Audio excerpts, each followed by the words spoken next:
এখন আবার কে আসলো দেখি তো। আসসালামু আলাইকুম আপা, ভালো আছেন? ওয়ালাইকুম আসসালাম, ভালো আছি ভাবি, আপনি কেমন আছেন? আমি অনেক ভালো আছি। আপনাকে বাড়ির ফ্যানের বাতাস খাওয়ার জন্য চলে আসলাম আপা। কে ভাবি, আপনাকে বাড়ির ফ্যান নষ্ট হইছে নাকি? এই যে কন্যা আপা, ফ্যান নষ্ট হইব কেন? আমার ঘরে একটা রুমে 4টা করে ফ্যান লাগাইছি, সবই বিদেশ থেকে আনা, অনেক দামি ফ্যান, নষ্ট হওয়ার কোনো চান্সই নাই, আজীবনের গ্যারান্টি। ও তাই নাকি ভাবি, আসেন আসেন ভিতরে এসে বসেন। ঘরের মধ্যে একলা একলা ভাল লাগতেছে না, তাই ভাবলাম আপনার সাথে একটু গল্প করে আসি। কে ভাবি, আপনার ছেলে মেয়ে কই গেছে? আমার ছেলে একটু বাইরে গেছে, মেয়ে ঘরের মধ্যেই আছে। জানেন ভাবি, আমার মেয়ে একদমই ঘরের বাইরে যাইতে চায় না। অন্য মেয়ে করে দেখি সারাদিন টই টই করে ঘুরে মোবাইল টিপে। আমার মেয়ে একদমই এমন না, মোবাইলও টিপে না, ঘরের বাইরেও যায় না, সারাদিন শুধু পড়ে। আমার মাইয়া ঘরের মধ্যে বসে পড়া পড়তাছে, তাই তো আপনার সাথে একটু গল্প করতে আইলাম।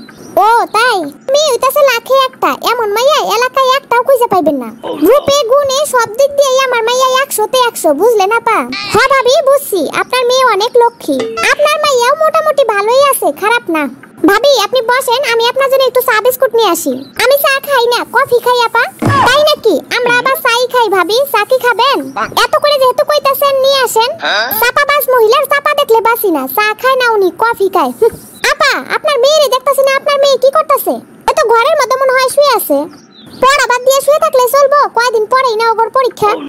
আমার মাইয়া দিন রাত 24 ঘন্টা খালি পড়ে আর পড়ে, ঠিক মতো খাওয়া দাওয়াও করে না।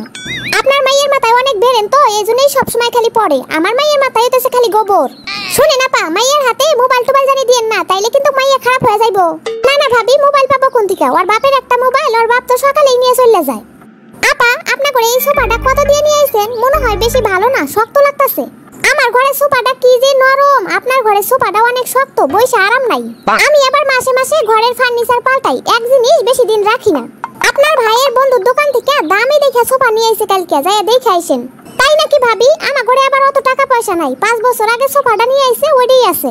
টাকা পয়সা স্বামী সন্তান দিয়ে আমি অনেক সুখী আপা, আমার কোনো কিছুর অভাব নাই। জানেন আপা, আপনার ভাইয়ের 8টা বাড়ি আছে, আর 2টা বাড়ি কইরা 10টা মিল করার আশা আছে। তাই নাকি ভাবি? তাইলে আপনারা ভাড়া বাসায় থাকেন কেন?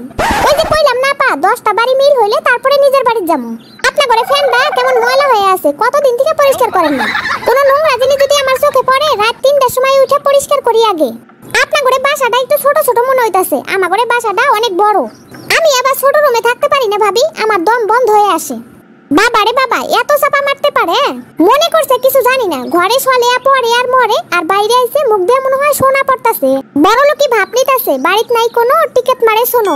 চাপার উপর দিয়ে রেলগাড়ি গেলেও কিছুই হইব না, এমন চাপা মারতে পারে। ভাবি আমার ছেলে পায়েস খাওয়া চাইতাছে, পায়েস রান্না করতে যায় দেখি চিনি নাই। ভাবলাম আপনার এখান থেকেই নিয়ে আসি, আপনার কাছে তো থাকেই। আছে ভাবি, নিয়ে যান।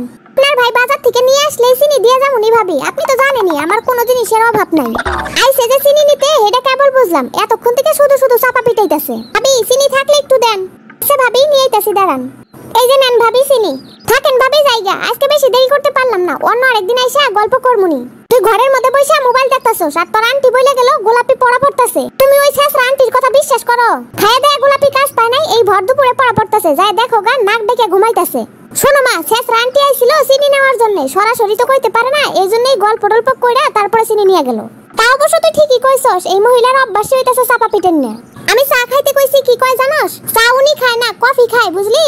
তাই নাকি? শেষ আন্টি এত বড় লোক হয়ে গেছে, চা খাওয়াই বাদ দিয়ে দিছে। আন্টিরে কফি খাওয়াইলে না? কফি খাওয়ার মতো দূরের কথা, আজকে ওই জন্য তোর আন্টিরে চাই দেই নাই। একটা কাজ করছো তুমি,